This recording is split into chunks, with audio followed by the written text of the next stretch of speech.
Et je me tourne vers vous à présent, Danny Cohn-Bendit. Bonjour Danny. Bonjour Thomas. Ma première question, elle est toute simple. Comment ça va, Danny? Ça va, j'ai 3 réponses. Ça allait mal, évidemment, la première nuit. Ça allait mieux en me promenant dans Paris parce que j'ai trouvé que la réaction je dis pas des Parisiens, mais de beaucoup de Parisiens, de sortir, de se réapproprier la ville, était quelque chose de rassurant. Et puis après, ça allait mal et ça m'a attristé quand j'ai vu tout à l'heure, je ne sais pas c'est Alex Taylor qui avait dit la course à l'échalote, cette course comme ça de propositions, je sais comment, de certains politiques. Alexandre Cara. C'est Alexandre. Je trouve ça ignoble. On peut faire des propositions, mais franchement, quand un président qui a été ministre de l'Intérieur, il a fait son boulot, et d'autres ont fait leur boulot, je veux dire... On a une classe politique qui n'est pas à la hauteur. Ah oui, absolument. Et qui dit n'importe quoi, qui veut parler alors que...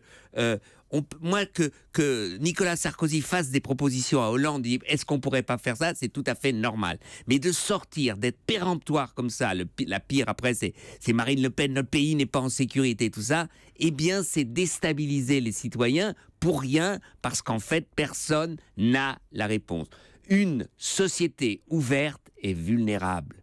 Alors, il faut savoir, si on ne veut plus de société ouverte, on sera peut-être moins vulnérable, mais ça ne sera pas le monde, en fait, qui a été attaqué. Danny, je voudrais votre avis sur un mot qui est beaucoup revenu ce week-end, un mot revendiqué par les uns, contesté par les autres. Ce mot, c'est guerre. Danny, est-ce qu'on est en guerre, selon vous? Moi, la guerre, elle est en Syrie. Il y a des gens qui ont commis des attentats, c'est des actes horribles, terribles, qui ressemblent à des moments de guerre, mais en France, nous ne sommes pas en guerre. Et d'ailleurs, la défense qu'on a, c'est ce que j'ai essayé d'expliquer à l'instant, c'est on veut défendre une liberté de vivre, c'est ça. On ne va pas prendre les armes pour battre l'ennemi. Et qui dit guerre, quel est l'ennemi?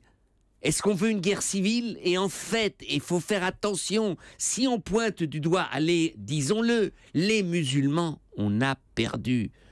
C'est ce que veut Daesh. Daesh veut un climat de guerre civile, de suspicion pour que les musulmans se soulèvent. Ils ne sont pas responsables. Il y a des terroristes. Ces terroristes, il faut les nommer.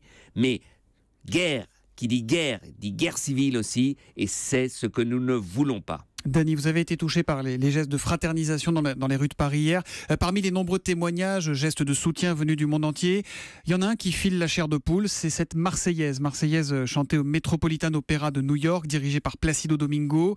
En ce jour de deuil national, j'ai eu envie qu'on la réécoute ensemble, en mémoire des 129 victimes de vendredi, de celles de janvier aussi, et en pensant évidemment très fort à leurs proches, à leurs familles.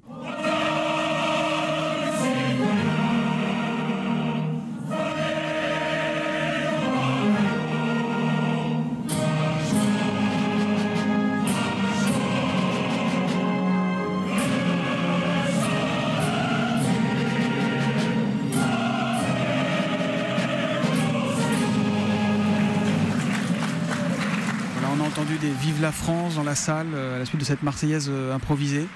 Ah, c'est très impressionnant, et ça montre qu'il y a des moments comme ça où j'allais dire d'ailleurs d'une manière un peu fausse, même la Marseillaise, mais la Marseillaise là, ça résonne parce que ça donne une signification de solidarité, et c'était vraiment très beau de la part de l'Opéra de New York.